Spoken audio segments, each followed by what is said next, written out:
اهلا بكم من جديد. النهارده باذن الله تعالى هنتعرف مع بعض على موعد مباراه النادي الاهلي القادمه ضد نادي انبي في مباراه نصف نهائي بطوله كاس مصر لموسم 2022 2023. لكن طبعا قبل ما نبدا اتمنى من حضراتكم الاعجاب بالفيديو والاشتراك في القناه علشان طبعا تقدروا تتابعوا كل مواعيد مباريات النادي الاهلي القادمه بمشيئه الله تعالى. وصلوا وسلموا على سيدنا محمد ويلا بينا نبدا الفيديو على طول.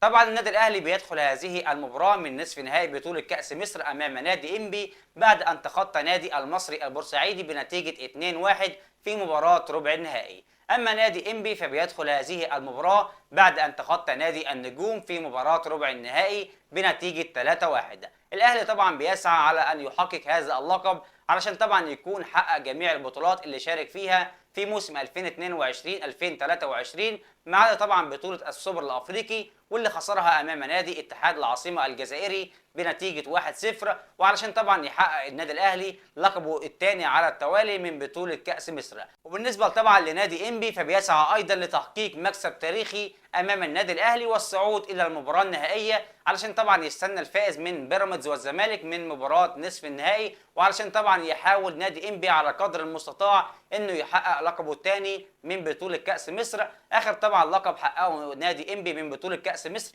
كان موسم 2004 2005. فكل طبعا فريق بيحاول يثبت ذاته وبيثبت نفسه، ولكن طبعا النادي الاهلي بقوته انا متاكد ان المباراه هتكون لصالح النادي الاهلي. اما بالنسبه للموعد والتوقيت والقناه الناقله لهذه المباراه فبمشيئه الله تعالى هيستضيفها استاد القاهره الدولي يوم الاربعاء اللي جاي الموافق 4/10/2023. المباراه هتنطلق الساعه 7 مساء بتوقيت القاهره عبر قناه اون تايم سبورت 1 بتعليق المعلق ايمن الكاشف.